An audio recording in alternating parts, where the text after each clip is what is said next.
우리 말씀은 에베소서 2장 1절부터 10절까지의 말씀입니다. 에베소서 2장 1절부터 10절까지의 말씀 한 절씩 교독하겠습니다.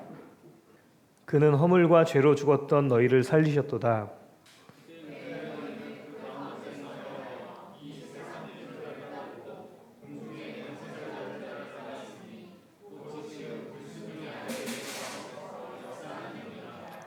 전에는 우리도 다 그 가운데서 우리 육체의 욕심을 따라 지내며 육체와 마음에 원하는 것을 하여 다른 이들과 같이 본질상 진노의 자녀이었더니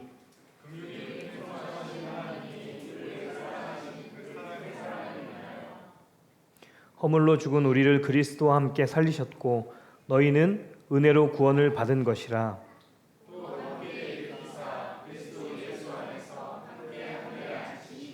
이는 그리스도 예수 안에서 우리에게 자비하심으로써 그 은혜의 지극히 풍성함을 오는 여러 세대에 나타내려 하심이라.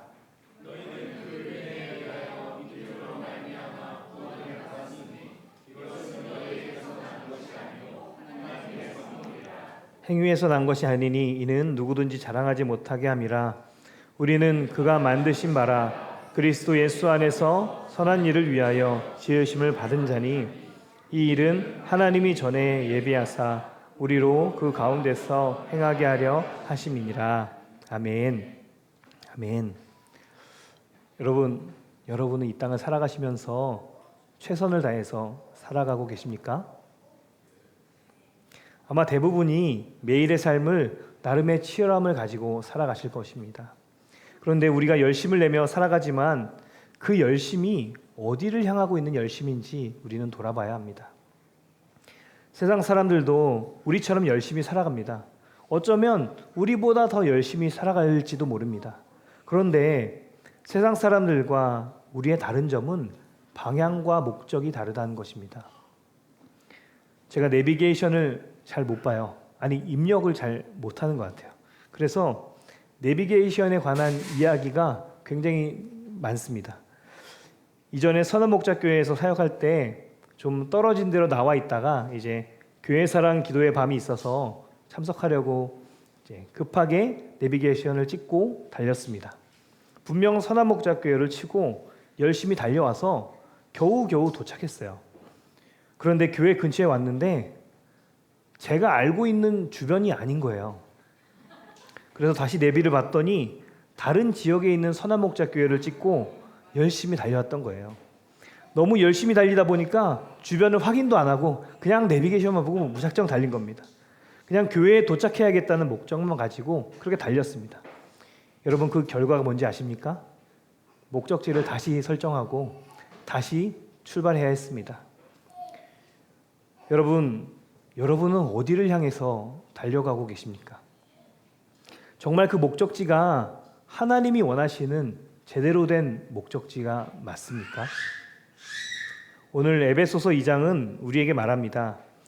그때 너희는 그 가운데서 행하여 이 세상 풍조를 따르고 공중의 권세 잡은 자를 따랐으니 곧 지금 불순종의 아들들 가운데서 역사하는 영이라. 이전에 우리가 주님이 없이 세상 속에 속해 있을 때 우리는 세상의 풍조를 따르고 공중의 권세 잡은 자를 따랐습니다. 하나님이 없이 살았던 때여서 그게 맞다라고 생각하고 그렇게 간 것이죠. 그렇게 우리는 아무것도 모른 채 주님과는 반대가 된 삶을 살았었습니다. 이 말은 단순히 우리가 조금 부족하다는 뜻이 아닙니다. 조금 노력하면 회복할 수 있다는 뜻도 아닙니다. 바울이 오늘 이야기하는 우리의 이전 상태는 하나님이 없는 상태는 죽어 있었다는 것입니다. 생명이 없는 상태를 말합니다. 이것은 하나님과 우리 사이가 완전히 끊어진 것을 이야기하는 것이죠. 생명이신 하나님과 관계가 끊어졌기 때문에 우리 스스로는 생명을 만들 수도 없고 하나님께 나아갈 수도 없는 상태를 이야기하는 것입니다. 그래서 아무리 우리가 의지를 가지고 있다고 해도 이 상태를 벗어나는 것이 불가능했습니다. 정말 아무런 소망도 없던 상태였던 것이죠. 이것을 두고 바울은 3절에 이렇게 이야기합니다. 전에는 우리도 다 그 가운데에서 우리 육체의 욕심을 따라 지내며 육체와 마음에 원하는 것을 하여 다른 이들과 같이 본질상 진노의 자녀이었더니 그때 우리는 우리의 육신의 욕심을 따라서 내 마음이 원하는 대로 살아가는 것이 당연했습니다. 그것이 본질상 하나님의 진노의 자녀였다고 해도 그것을 알 리도 없고 알았다고 해도 어떻게 빠져나갈 수 있는 방법이 우리에겐 없었습니다. 그랬던 우리에게 한 가지 소망이 생긴 거예요. 4절 말씀에 긍휼이 풍성하신 하나님이 우리를 사랑하신 그 큰 사랑을 인하여 긍휼이 풍성하신 하나님이 우리에게 먼저 다가오셨습니다. 우리는 여전했지만 긍휼이 풍성한 것을 넘어서 그냥 긍휼 자체이신 하나님이 우리의 삶에 개입하기 시작하셨습니다. 그리고 우리를 사랑하시는 그분의 큰 사랑으로 인해서 우리는 예수님과 함께 우리의 모든 죄와 허물이 십자가에서 죽고 다시 예수님과 함께 살리심을 받았습니다. 여러분, 이것이 놀라운 것은 여기에는 어떤 조건도 없었기 때문입니다. 그저 하나님이 우리를 사랑하시기 때문에 이 모든 일들이 일어났습니다. 그래서 5절 끝에 괄호로 이렇게 기록합니다. 너희는 은혜로 구원을 받은 것이라. 여러분, 저는 요즘 이 말씀이 더 분명하게 깨달아지는 것 같습니다. 저를 보면 은혜로 구원받지 않았으면 방법이 없어요. 가만히 저를 이렇게 돌아보면 하루에도 수십 번씩 내 생각에 옳은 대로 살려고 하고 나의 기준으로 판단하고 내가 너무나도 큰 우상입니다. 지금도 이런데 하나님의 긍휼과 사랑이 아니라면 도저히 구원은 생각조차 할 수 없었던 사람이 저입니다. 그런데 여러분, 오늘 바울이 이야기하는 하나님이 우리에게 행하신 구원의 역사는 이 정도를 이야기하지 않습니다. 6절에 보면 함께 일으키사 그리스도 예수 안에서 함께 하늘에 앉히시니, 우리를 그렇게 함께 일으키시고 예수님 안에서 함께 하늘에 앉히셨다라고 이야기합니다. 완전히 우리의 자리가 바뀐 거예요. 우리가 이전에는 이 땅에서 사망의 자리에 있었는데 이제는 생명의 자리로 옮겨졌다는 것입니다. 이 모든 것이 주님의 긍휼과 사랑으로 이루어진 것입니다. 그 은혜로 생명이 우리에게 주어졌습니다. 그래서 우리는 우리가 무언가를 잘했다고 자랑할 게 없는 거예요. 여러분, 이 은혜가 나에게 흘러온 은혜라는 것을 믿으십니까? 8절에 보면 우리가 그 은혜를, 우리의 자리를 사망에서 생명으로 바꾸신 것을 믿음으로 구원을 받는다라고 이야기합니다. 그런데 여기서 분명히 알아야 하는 것은 이 은혜를 믿는 것조차 우리로부터 시작된 것이 아니라는 것입니다. 이 시작 또한 하나님이 우리에게 주시는 선물, 우리를 위해 주신 사랑이라는 것이죠. 그러니 우리가 교만할 수 있는 것이 뭐가 있고 자랑할 수 있는 것이 뭐가 있겠습니까? 나보다 잘난 사람, 못난 사람, 이런 차이가 있을 수가 없습니다. 그저 우리는 다 같이 죽을 수밖에 없는 죄인이었다가 은혜로 건짐을 받은 자들입니다. 같은 처지에 있는 사람들이라는 것이죠. 여러분, 하나님이 우리에게 이렇게 값없이 구원을 허락하셨는데 거기에는 한 가지 목적이 있었습니다. 10절을 새번역 성경으로 보면 그 의미가 조금 더 다가오는 것 같습니다. 우리는 하나님의 작품입니다. 선한 일을 하게 하시려고 하나님께서 그리스도 예수 안에서 우리를 만드셨습니다. 하나님께서 이렇게 미리 준비하신 것은 우리가 선한 일을 하며 살아가게 하시려는 것입니다. 하나님이 우리를 건지신 분명한 목적이 뭐라고요? 선한 일을 하게 하시려고. 여러분, 이 선한 일은 어떤 것을 말할까요? 이것은 어려운 사람들을 돕고 노숙자들을 섬기고 아이들을 돌보고 이런 도덕적인 착한 일만을 말하지 않습니다. 우리가 선하다고 표현할 수 있는 분은 누구십니까? 하나님, 예수님. 우리가 선한 일을 한다는 것은 예수님의 일을 한다는 것을 이야기합니다. 예수님 안에서 예수님이 하시고자 하는 일들을 말하니까 그 범위가 엄청나게 넓은 것이죠. 우리가 주님 안에서 온전히 예배드리는 일, 우리의 삶 속에 우리의 삶이 내가 주인 되지 않고 하나님의 통치와 다스림 가운데 살아가는 일, 그러니까 우리의 삶의 전반에 걸쳐서 예수님과 동행하는 삶, 이것이 선한 일이라는 것입니다. 이를 위해서 생명값으로 우리를 건져주셨다는 것입니다. 우리가 이런 말도 안 되는 은혜를 입었고 구원을 받았는데, 여러분, 주님이 우리를 건지신 이 목적에 맞게 하루하루를 살아가고 계십니까? 물론 오늘 말씀에서처럼 하나님의 구원은 믿음으로 받습니다. 우리에게 주신 그 사랑을 믿고 그 긍휼을 믿음으로 인해서 우리가 구원받은 자가 되었습니다. 그런데 나는 정말 구원받은 자처럼 살아가고 있습니까? 아마 제가 강단에서 이 이야기를 한 번 정도는 하지 않았을까 싶은데, 한 목사님이 기도를 하다가 환상을 보았다고 합니다. 그때 한 검은 옷을 입은 무리가 왼쪽을 향해서 가고 있었습니다. 그래서 이 목사님이 마음으로 생각한 거죠. 저 검은 옷을 입은 사람들은 어디로 가고 있습니까?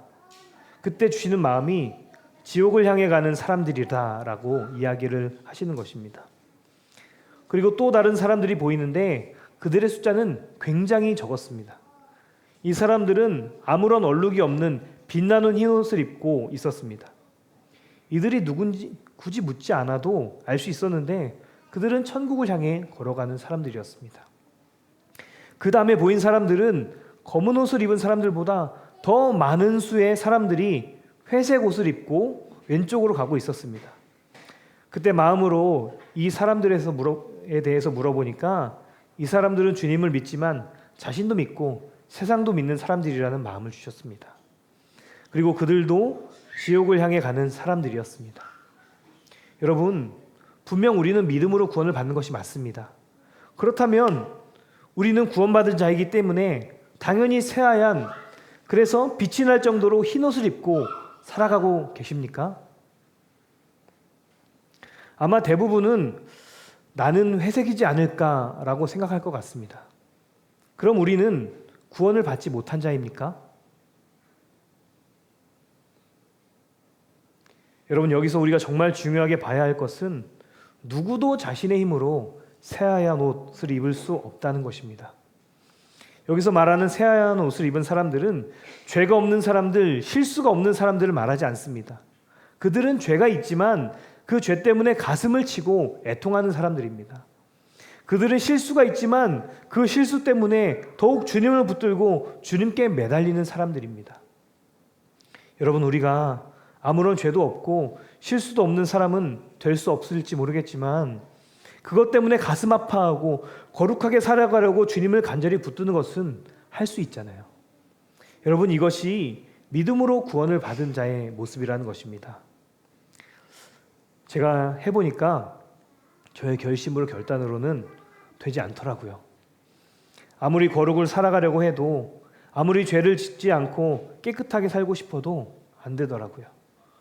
그런데 언제 이 죄가 끊어지냐면 주님과 가까이 있을 때, 주님이 제 안에 충만해질 때 이 죄가 끊어지는 것을 느낍니다.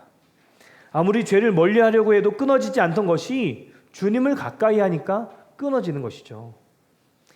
여러분, 어떻게 보면 주님이 우리를 지으신 목적이 예수님 안에서 선한 일을 하게 하기 위함이라고 했지만 사실 이것도 무지무지하게 우리를 사랑하시는 하나님의 선물이라는 생각이 듭니다.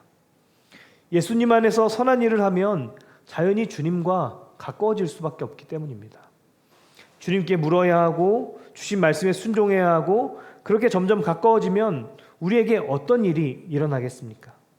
자연히 죄가 멀어지고 더욱 구원받은 자의 모습으로 우리가 변해갈 것입니다. 그러니 우리가 예수님 안에서 선한 일을 하게 되는 것은 우리를 향한 하나님의 선한 인도하심이라고 말할 수 있습니다. 여러분, 지금 어디를 향해 가고 있는지 정확하게 돌아보시고 점검해 보시기 바랍니다. 저는 요즘 계속 위기의 신호가 오고 있습니다. 내가 이렇게 살면 안 되는데, 지금 이런 선택을 하면 안 되는데 하는 경고등이 제 안에서 계속해서 울립니다. 그런데 죄송하지만 이 경고등이 또 언제 울리냐면 우리 성도님들을 볼 때 이 경고등이 같이 울립니다. 물론 나름의 치열함을 가지고 살아가고 계신 건 분명히 압니다. 그리고 그것을 분명히 이해하고 있습니다. 그런데 그건 제 생각이고 하나님이 울리게 하시는 경고등은 계속해서 울리고 있다는 거예요. 여러분, 우리 정말 깨어서 기도해야 합니다. 되지 않는 그 부분을 가지고 언젠가 될 거야가 아니라 정말 경각심을 가지고 간절히 기도해야 합니다. 주님께 매달려야 합니다. 삶도 힘든데 어떻게 이렇게까지 힘들게 신앙생활을 하나? 여러분, 삶이, 우리가 하는 사업이, 우리가 하는 그 일터의 일들이 중요합니까? 우리 영혼의 구원의 문제가 중요합니까? 그것 때문에 주님을 놓치는 시간이 생기고 주님께 온전히 붙어있지 못하는 시간이 생긴다면 그것은 결코 작은 문제라고 할 수 없습니다. 여러분, 우리가 정말 구원받았다는 사실은 말도 안 되는 일이고 말로 표현할 수도 없는 감격의 일입니다. 만약 그 감격이 식어지고 있다면 다시 그 구원의 기쁨이 회복되기를 위해서 우리가 간절히 기도해야 하는 것입니다. 그래서 그 기쁨과 감격으로 다시 그리스도 예수 안에서 선한 일을 하며 구원받는 자로 살아갈 수 있도록 간절히 주님께 구해야 하는 것이죠. 여러분, 기쁨이 없는 상태로 안주하시면 안 됩니다. 기쁨이 없다면 이것은 주님이 우리에게 주시는 경고등입니다.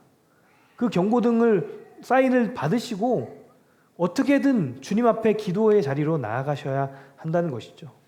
여러분, 그래서 우리가 정말 구원받은 자로 살아갈 수 있는 저와 여러분들 되시기를 바랍니다. 말씀을 정리하겠습니다.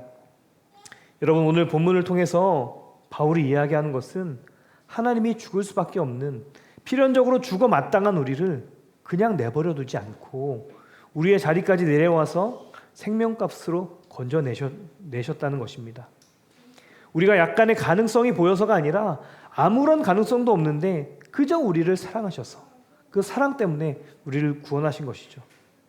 그래서 우리는 사망의 자리에서 생명의 자리로 옮겨졌습니다. 믿으십니까? 그리고 이것은 우리가 그리스도 예수 안에서 선한 일을 하게 하려는 주님의 선한 뜻이 있습니다. 여러분, 순서가 이렇게 되는 거예요. 우리가 행위로 인해서 구원의 반열에 오르는 것이 아니라 오직 은혜로 구원의 반열에 오르게 되었습니다. 그리고 그 은혜로 인해서 우리 안에 함께 하시는 주님으로 인해서 우리에게 그리스도 안에서의 선한 일이 나타나게 되는 것입니다. 이 선한 일은 여러분, 주님과 동행하는 것입니다. 죄를 지으면 그것 때문에 고통스러움 속에서 애통하며 회개하고 주님이 느껴지지 않으면 그것이 또 괴로워서 주님을 부르짖고, 그래서 주님과 온전한 동행을 하기 위해서 발버둥 치는 것이 그리스도 안에서 선한 일을 하는 것입니다. 주님과 온전히 연합하기 위해서 몸부림치는 것이 주님의 선한 일에 참여하는 것입니다. 그렇게 주님과 함께 살아가려고 애쓰는 자들이 주님의 구원을 받은 자들의 모습입니다. 이것은 애씀이 없다고 해서 구원을 받지 못했다는 것이 아닙니다. 하지만 구원을 받았다면 그렇게 살아가야 한다는 것입니다. 지금도 주님이 주신 구원의 감격에 사로잡혀서 모든 삶의 자리에서 주님을 바라보려고 주님만 바라보며 살아가는 사람들이 있습니다. 어떻게 보면 때로는 너무 오버하는 거 아니야? 하는 생각이 들기도 하지만 생각해보면 주님께 미친 그 모습이 한편으로는 너무나 부럽습니다. 주님만 바라보고 주님만 생각하고 주님이 원하시는 것만 하는 그 삶을 너무나도 살고 싶습니다. 왜냐하면 저도 정말 죽을 수밖에 없는 죄인이었기 때문입니다. 그래서 이 말도 안 되는 자가 여기에 서서 이렇게 말씀을 전하고 있다는 것이 여러분, 은혜가 아니면 뭐라고 설명할 수 있겠습니까?